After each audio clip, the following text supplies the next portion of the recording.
El temporal que ha afectat la Comunitat Valenciana en les últimes 72 hores ha causat diverses incidències a les quals ha fet front el Servei d'Emergències de la Generalitat.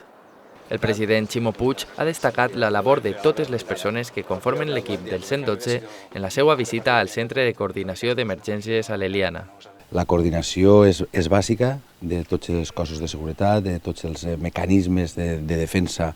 de la convivència, i en aquest sentit jo vull agrair a totes les persones que han estat treballant durant aquestes Pasqües l'esforç que han fet i sobretot també els resultats, perquè malgrat que hi ha hagut moltes incidències, a pesar que hi ha hagut moltes incidències, no hi ha hagut problemes greus i això sempre és el millor.